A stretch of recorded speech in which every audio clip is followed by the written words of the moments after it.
Brought to you by BedroomBattlefields.com, this is the Tabletop Miniature Hobby Podcast.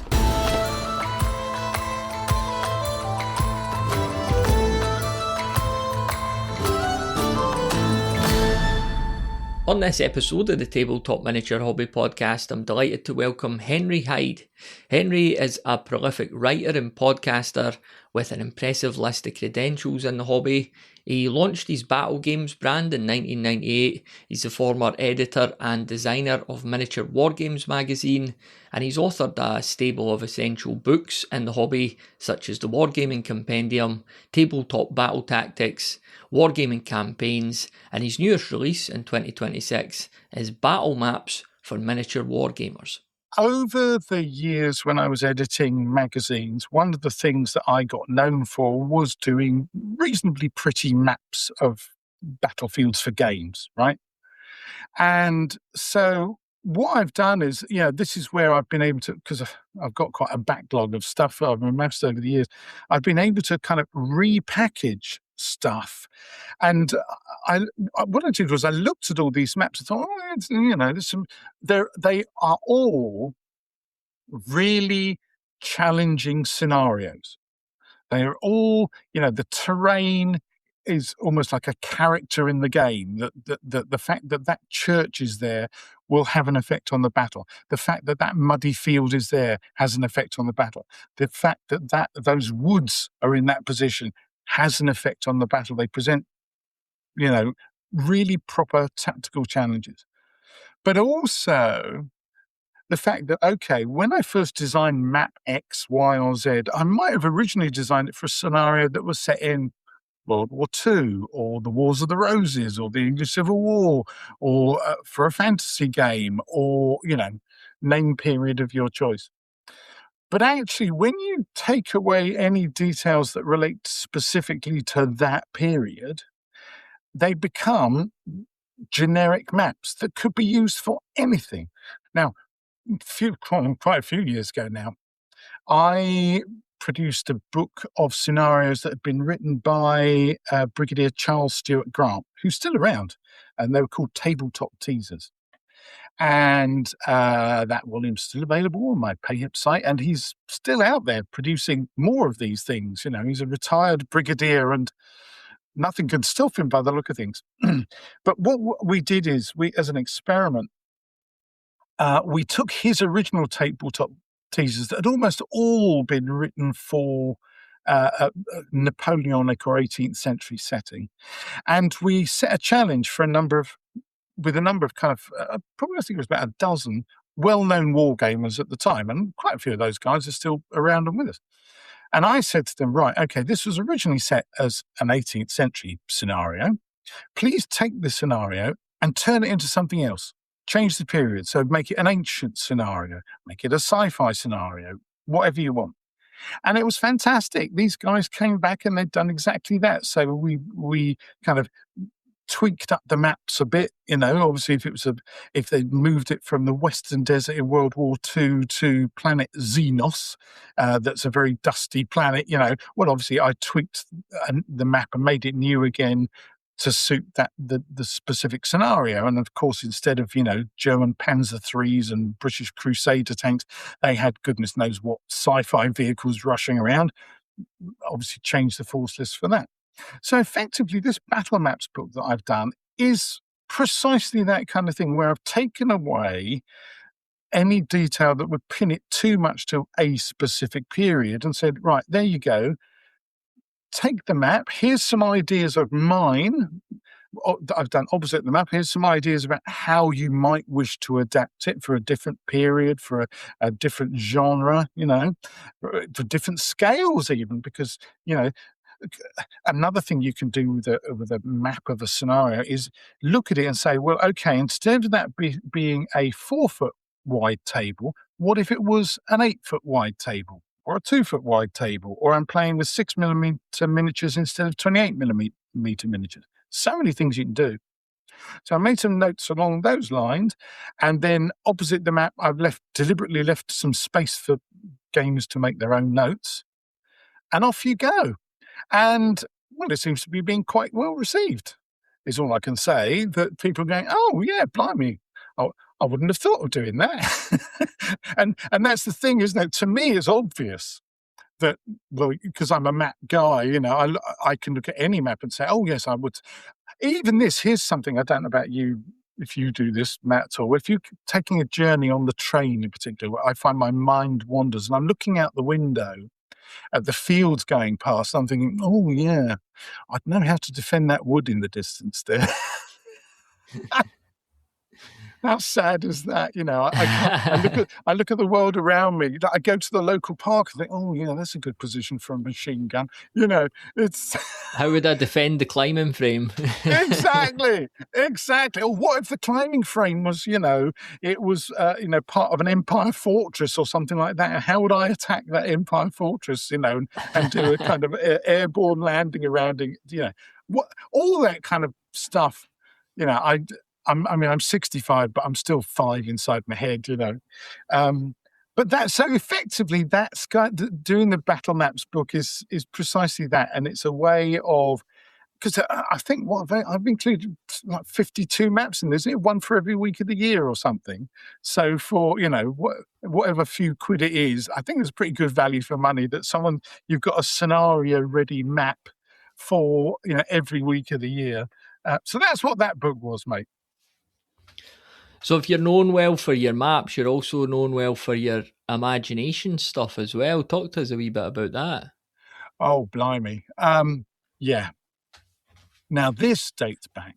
I mean, obviously, when we're first kids, certainly my generation, when we were first kids playing with toy soldiers and toy forts on the carpet at home, in the lounge, you just keeping it polite, we made stuff up, right? And I just never stopped.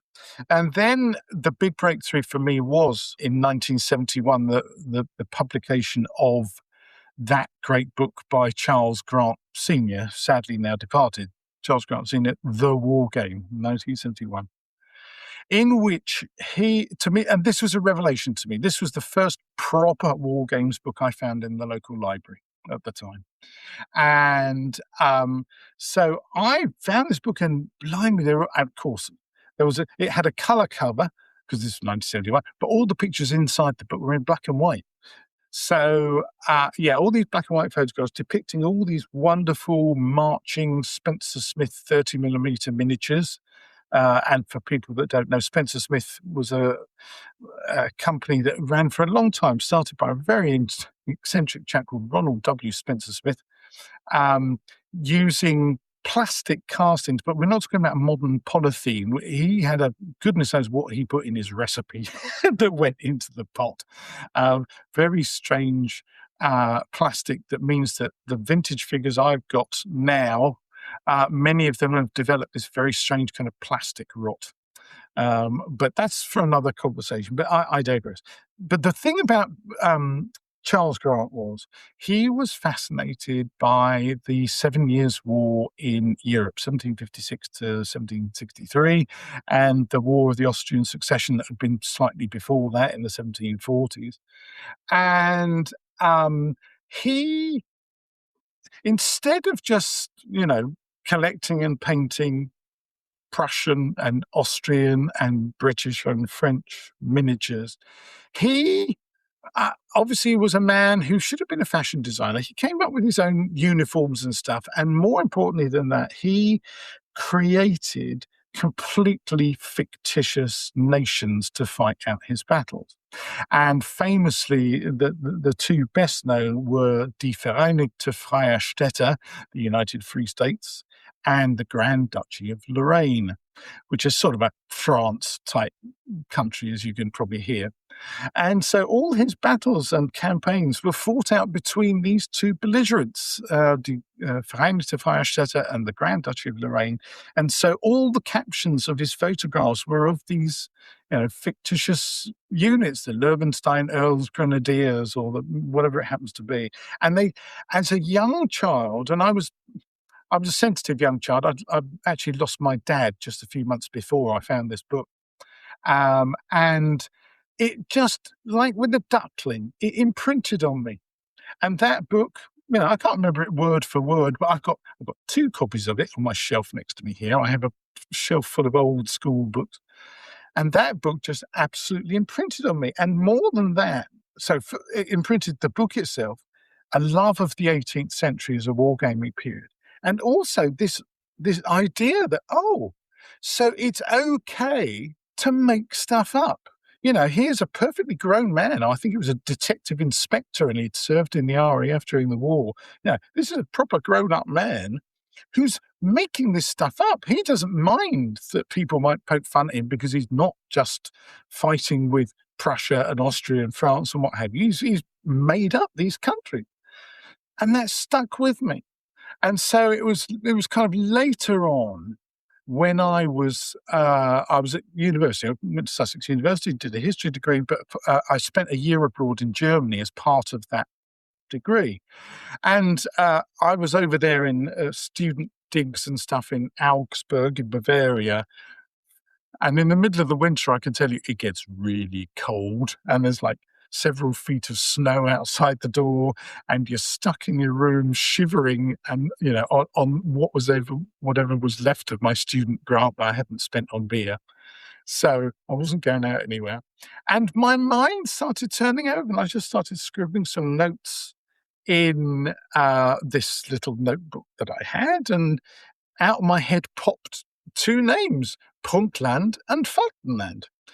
Prunkland, no one out there speaks German. Prunk in German means sort of pomposity and parades and, all that kind of pomp and ceremony kind of thing. So Prunkland, which is a good sort of substitute for Prussia.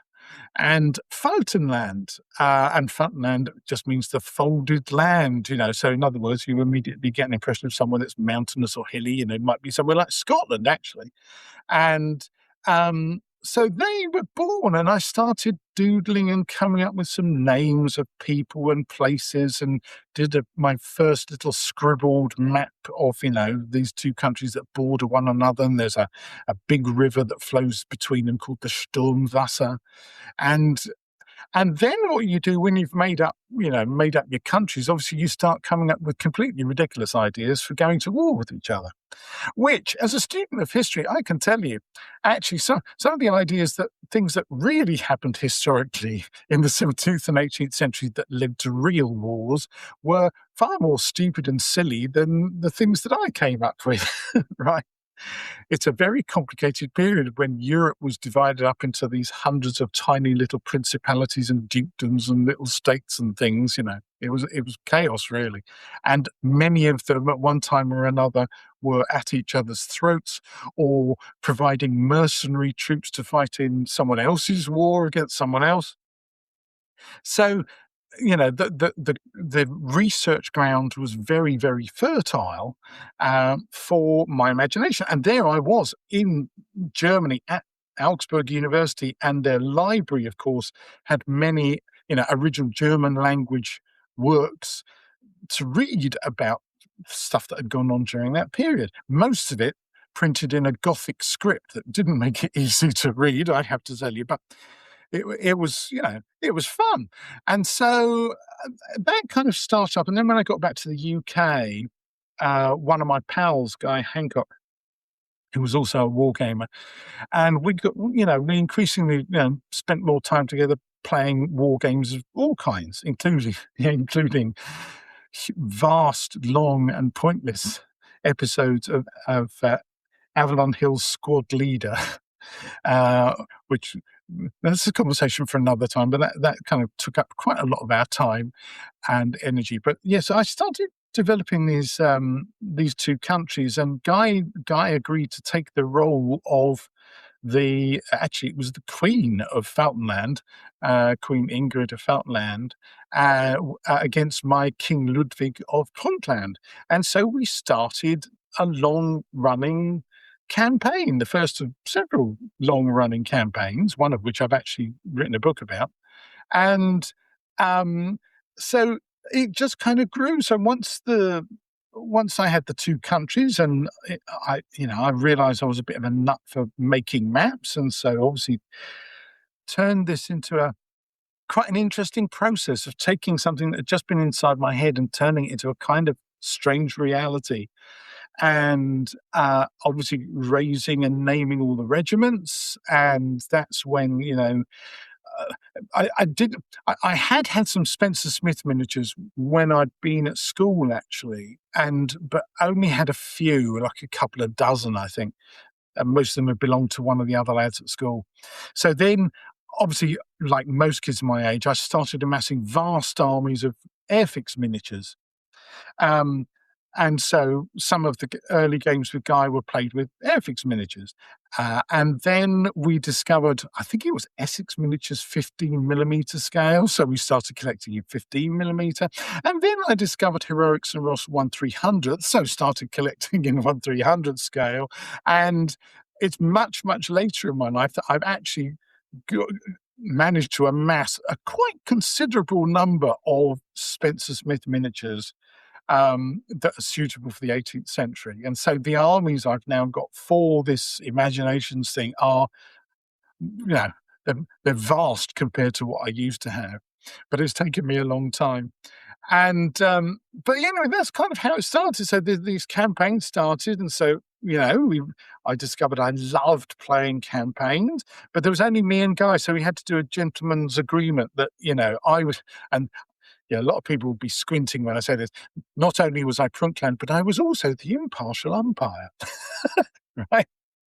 But for me, I don't know, I'm a man of honour, I like to think, and so I really did make it as impartial as I possibly could. And of course, back then, because we're talking about the late 1980s, we were playing by mail and over the telephone. This was pre-internet. So it was rather lovely that we'd write down our orders for our units at the beginning of the week, and the map was all divided up into hexes. So we had hex references and stuff, and we had mechanisms for hidden movement and all that kind of stuff. And literally, so then we'd put our orders in the post. Back in the days where a first-class post would normally arrive the next day, which is something to wonder at nowadays, isn't it? But we'd put our orders in the post, and then we'd get on the phone and we'd open each other's orders, movement things, coordinates over the phone. And it was fantastic. It was so exciting because I could hear Guy going, "Oh, blimey, oh, you bugger," and I would be looking at his coordinates and thinking, "Aha, I've caught him there. He's fallen for my trap," or whatever. And so then we would go through the coordinates, and obviously, most of them would just be, C27, DD48, and da-da, and then, B55. Oh, I'm in B55 as well. So then we'd have a procedure of working out, right, okay, we've both got a force in that particular hex.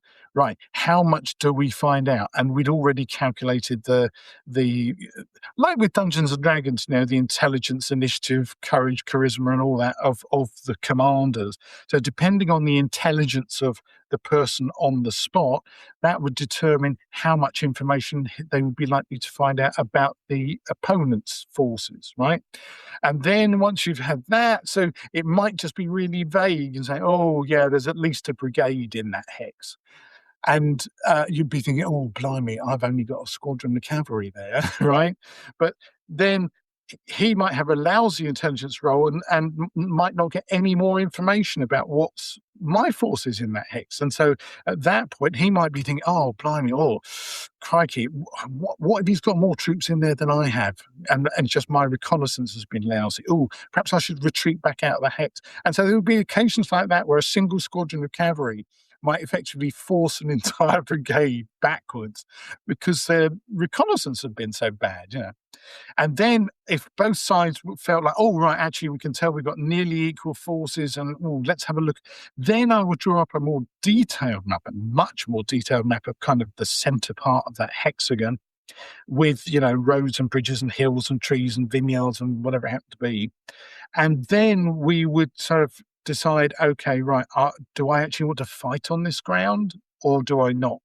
And then if we both decided, yeah, actually, crikey, I'm going to go for it, then we transfer it all to the tabletop and fight a battle, and then the consequences would go on and so forth. And that's how it grew, organically from this just really lovely kind of weekly exchange of orders via the post and phone calls, and then actually arranging to get together to fight the games and stuff. So that's how it started. And then later on, well, I think it was 1987, actually, I wrote an article that was published in Miniature War Games magazine at the time, when it was Duncan McFarlane, the late Duncan McFarlane was the editor. And I wrote an article called Fictitious Wars. And again, because this is pre-internet age, it was great. I did some illustrations, wrote the article, sent it off. He published it. He sent me a check and sent me the bits back. And that was the last I knew of it. I was thinking, oh, that's nice. I've had an article published. Little did I know that article, it turned out, had quite an impact. And years later, in the early days of the internet, and I don't know if you're old enough to remember Yahoo groups, Matthew, Yahoo groups online, it turned out there was an old school wargaming Yahoo group. And one of the guys who was a member, they had a couple of hundred members to begin with, got in contact with me and said, oh, Henry, a number of the people on this Yahoo group, and I hadn't heard of Yahoo groups at that point, a number of the people on this group are wondering if you'd like to come and join our group because they remember your article. I was like, really? Blimey. That's news to me. That's the first thing. So I went along and joined this Yahoo group, and the old school wargaming group is a bunch of guys, much the same age as me, who remembered the kind of early greats of the hobby, the Featherstones, the Grants, the Terry Wises, and so on and so forth. And we'd exchange pictures of, our collections and talk about the old days. It sounds like an old people's home, doesn't it? And but yes, they said, "Oh God, Henry, we remember that game. Would you do something, with all that knowledge you've got?" And after a lot of toing and froing, that's actually what led to me launching Battle Games magazine, which is probably the maddest decision of my life. But there we go. And then that led to me getting involved in more online groups. And there was one group called the WD3 group, which I think has closed down now. But there was a bunch of guys, a lot of them based kind of up north, Yorkshire way. And they were running kind of weekend games just once or twice a year at a place in Ayton, called Ayton, up near Scarborough in Yorkshire, on the moors. And they said, "Oh, Henry, could you organise sort of an Imagi-Nations game for us?" So that first year, and that was probably about 2010 or 11, something like that, I took my Spencer Smith collection up there, and we set up this 30-foot by 6-foot table and put out all the figures on the table and just fought this huge battle based on, a very little pretense of a campaign preceding the weekend with, a couple of thousand figures. And they loved it. And anyway, so that continued for a few years, getting bigger and bigger. And what was more amazing to me was, based on the inspiration they got from that, a load of guys went off and started their own Imagi-Nations and created their own armies of figures, in 28, 30 millimeter, whatever they fancied doing. And so in subsequent years, it was amazing because these people would turn up with these incredibly colourful, intricately designed, with lots of backstory, mass regiments of stuff, and we'd play a whole weekend of games. In fact, I would run a little campaign going for about a month leading up to the weekend to give a kind of an excuse for the armies being where they were. And so then what would happen is that on the Saturday, we'd probably have two, and I say smaller in inverted commas, two still substantial but smaller games, which then would result in one massive cataclysmic game on the Sunday. And for a few years, did that, and that was enormous fun, but it was really gratifying for me, most of all, that I'd inspired all these other guys to start inventing and collecting their own completely imaginary fictitious nations. And more than that, some of the guys went even a step further. They started collecting their imaginations in more than one historical period. right? This is how mad our hobby is, isn't it? In more than one historical period. So they'd have 18th century stuff, but also a bunch of guys started collecting sort of mid-19th century stuff as well.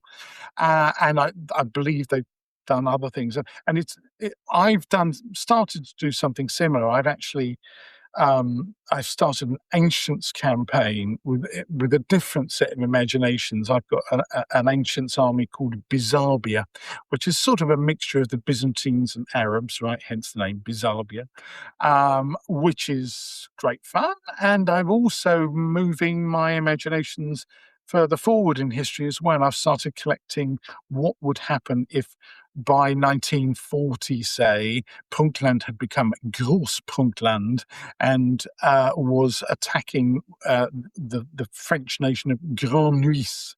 So there's kind of a France 1940 vibe kind of happening as well, though I haven't managed to do as much of that as I would have liked. And who knows, I may go even fantasy with it. What if there's this parallel universe where Punktland is actually this kind of fantasy Gothic sort of nation? So there you are. That's the imaginations thing. It's just complete madness, really, Matthew. No, it's been really good to hear, to get that wee sort of whirlwind tour of the whole thing, and I've thoroughly enjoyed our chat today, Henry. Just in closing then, where would you like to send a listener to check out more of what you do? Well, crikey. Simplest thing, I run a Patreon. And so patreon.com/battlegames is where you'll find me a lot of the time posting stuff. And obviously there is some stuff that is exclusive to paying patrons, but I also do stuff that's freebie as well for, the casual visitor or people who are just kind of lurking outside the front door before they make up their mind. So that's one of the things. I also have my long-running blog that dates back to 1998 at battlegames.co.uk, but that's in a mess at the moment, I'll be honest, because it's undergoing a major revamp.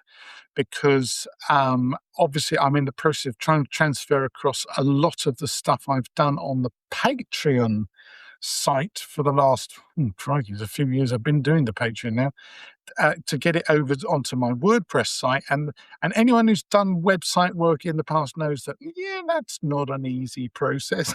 So there's that. I also, the Instagram thing that I'm doing, if people are on Instagram, my moniker there is at Henry Hyde _battlegames. At Henry Hyde _battlegames. I think that's what it is, or is it the other way around? At battlegames _Henry Hyde. I better check, hadn't I, Matthew? Because that would be silly. Where am I? I am. It is. I'm correct. It's at Henry Hyde _battlegames. There you go.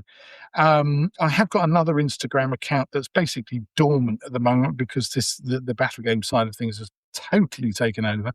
I also have a Facebook page, which is called Gladius Publications, which is the imprint I'm using for my self-published work.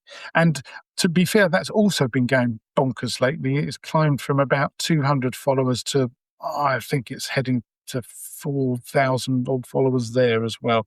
Absolutely nuts. But there you are, at Gladius Publications on Facebook too. So those are the main places. I'm on Blue Sky as well. I think I'm on Blue Sky. Let's have a check. Who am I on Blue Sky? All these social media accounts, Matthew, it's bonkers, isn't it? Let's have a look. What am I on Blue Sky? Let's cancel that. Let's go there. I am at battlegames.bsky.social on Blue Sky, at battlegames.bsky.social. And yeah, that's got a Battle Games header, so you'll recognise me. So there you are. That's where I am online. And as I say, at the moment, the two places I'm mostly online are Instagram, doing my reels, and on my Patreon. And in fact, when we've stopped recording, Matthew, I'm going to do a little kind of one of my half-hour short battle chats for my patrons to tell them what I've been up to, because they're probably going, what's happened to Henry? Big thanks to Henry for the chat, and I will of course have links to all of his stuff in the episode show notes. I also just released a bonus Q&A with him on Patreon over at patreon.com/Bedroom Battlefields.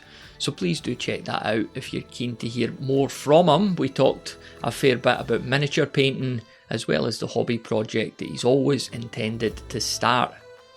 Alright, that is just about it for this episode of the Tabletop Miniature Hobby Podcast. Thanks as always for listening, and we'll speak again on the next one.